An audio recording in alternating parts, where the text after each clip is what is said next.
Welcome to class. We're going to take a look today at citizenship and what it means to be a citizen of the United States and how people become citizens. This is a very quick rundown. To become a citizen, there are two ways that can happen. First of all, if you're born in the United States, anywhere on American soil, you're automatically a citizen. That's called a natural-born citizen. Natural-born citizenship comes to anybody, regardless of whether your parents are citizens or not. And to be president of the United States, you must be a natural-born citizen. Nobody who is born outside of the United States, thereby not being a natural-born citizen, can ever run for president. You can serve in other capacities in elected office. You can be a senator, you can be a member of Congress, you can be a governor, but you cannot be president without being a natural-born citizen. The other way to become a citizen is to apply for a citizenship through what's called the naturalization process. And that applies to anybody who comes to the United States after they were born. This might be people who immigrated here, people who crossed the border, people who moved from Asia, Europe, Africa, Central and South America, any place else in the world. You can come and there is a process to become a citizen. That process is very difficult to navigate.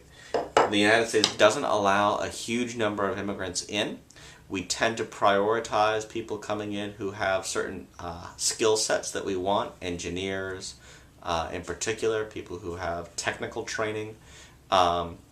We do allow some people to come in on a work permit or on a student visa, but those people who come in on a work permit or a student visa generally are not eligible for citizenship, at least not right away.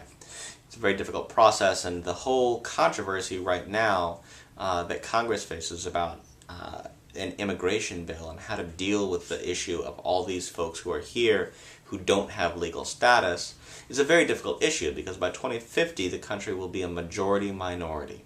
That means we'll have a huge and growing number of Latino immigrants, Asian immigrants as well, who are changing the demographics of our population. Some people think we should make a big old fence here around our borders, not let other people in.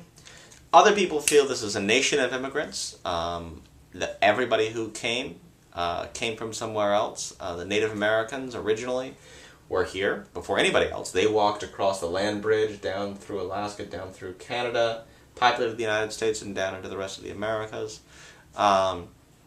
And everybody else, starting with some white Europeans, came over in boats. Black people were primarily captured as slaves and brought over, although we have certainly had people from Africa and other parts of the world, the Caribbean, who have moved here of their own free will since then.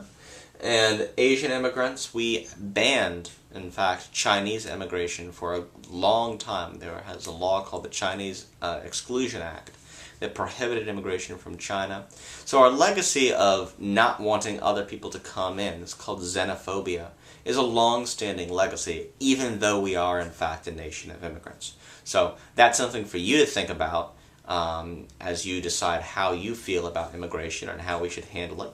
But certainly, the two ways to become a citizen are either being born here or going through what's called the naturalization process.